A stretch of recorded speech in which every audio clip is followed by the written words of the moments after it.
Now consider this same pattern as it appears throughout the interior of the state capitol.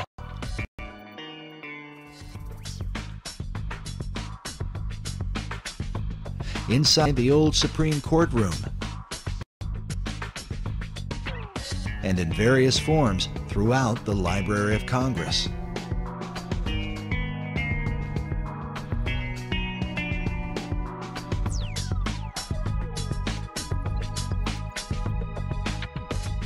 Sir Francis Bacon became the chief of the Rosicrucians in England. His famous saying, "Knowledge is power," is found written inside the Library of Congress, while a statue of Bacon can be seen on the upper level. Elsewhere in the main library is a Baconian passage from his collection of essays. It reads, "The inquiry, knowledge, and belief of truth is the sovereign good of human nature." This saying is found over a statue representing philosophy. Could this be an indication that Baconian philosophy governs the New World concept? Was one of the most prominent 19th century Freemasons. He joined the fraternity, I believe, in 1859, just before the Civil War. He was a scholar of ancient languages, was very familiar with what we would call comparative religion today, and he was given the task by the Supreme Council for the Southern Jurisdiction to rewrite their rituals. And this he did just before the Civil War, and then after the Civil War, he was elected Grand Commander of the Southern Jurisdiction, and he served in that position until his death in, I think, 1891. Grand Commander for the Southern Jurisdiction, which is based in Washington, D.C. To the Scottish Rite is his book, Morals and Dogma of the Ancient and Accepted Scottish Rite of Freemasonry. On the page it reads, "Esoteric book for Scottish Rite use only, to be returned upon withdrawal or death of recipient." It's given Masons after they've gone through a series of stuff, then they're given a copy of Our Pike's book. Pike declared that the true definition of Freemasonry is an advance toward the light.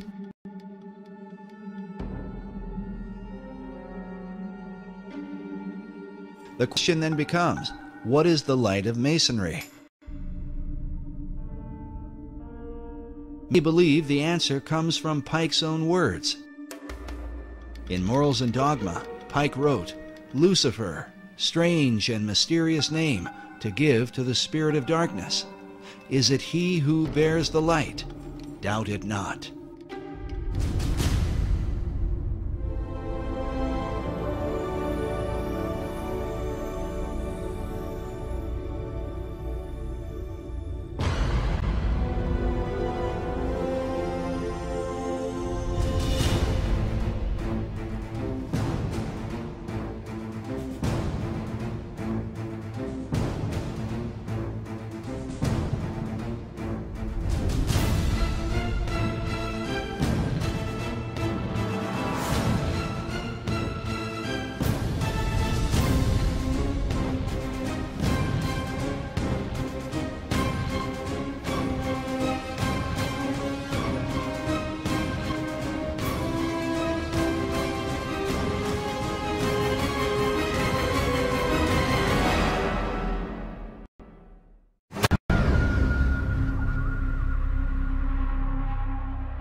Become something like a god.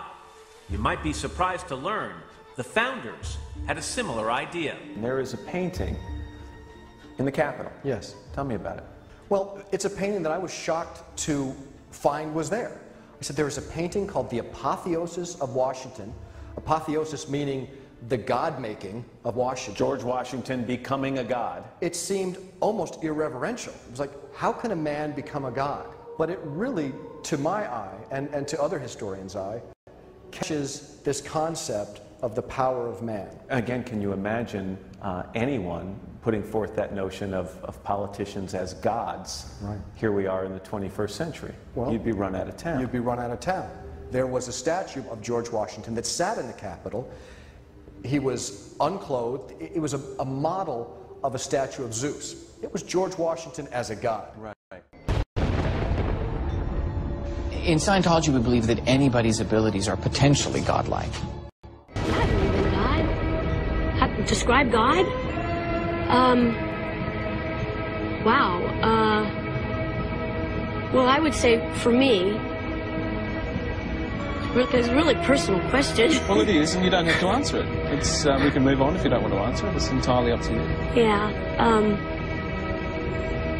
It's certainly not a test. Okay. No, I don't mind answering it. I think God, to me, though, is I believe there is a power that I am striving for.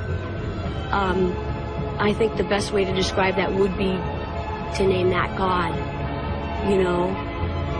And ideally, I would have to say that I am striving to be that God.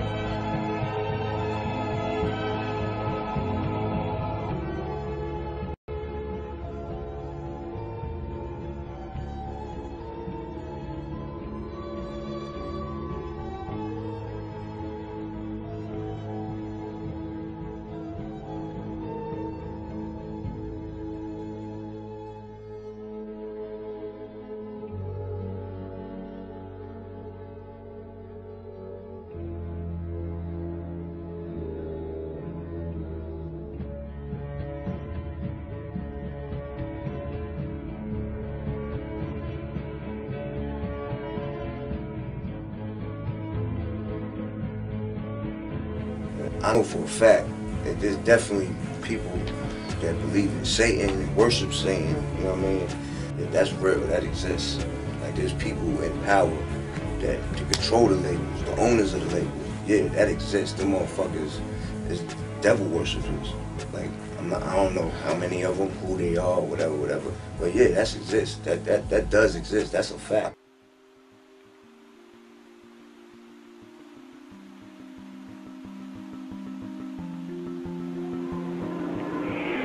Always know.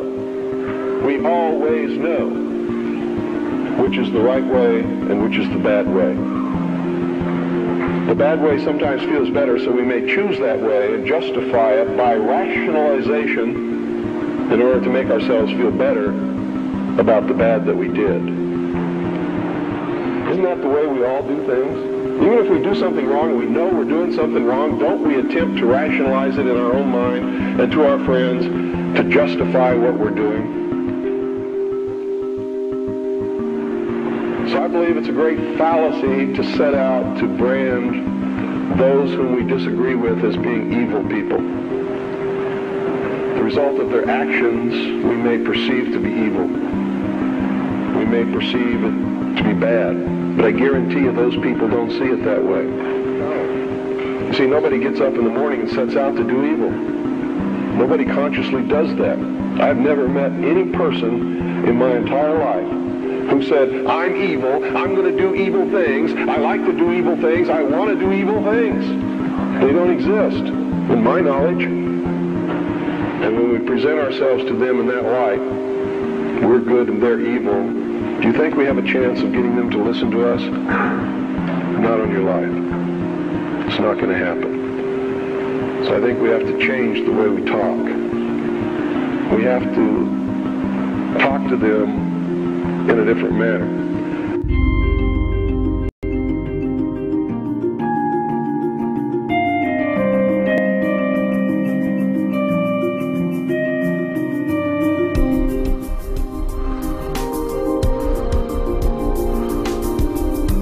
I've learned some things, and I think these things need to be passed on to you. And I think you need to start examining yourself, your agenda, your mission.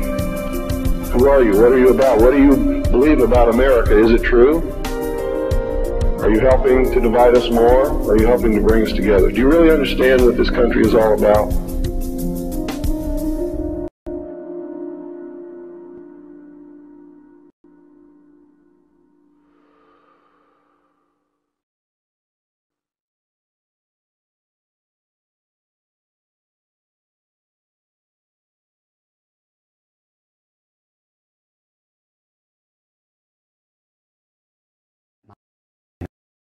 very interesting and profound statement. He said, "Allow me to control and issue the money of a nation, and I care not who writes its laws." And he was right. Meyer Amschel Rothschild is called the founding father of international finance. In 2005, Forbes magazine ranked him 7th on their list of the 20 most influential businessmen of all time. This happened back in 1776, and this was during May 1st and shortly thereafter. The significance behind that is that on May 1st, 1776, Dr. Adam Weishaupt, who was a devout Jesuit priest, who was given the chair of the professorship of religious studies at Ingolstadt University, was approached by Meyer Amschel Bauer, who would later change his last name to Rothschild, along with 12 of his most financially influential friends.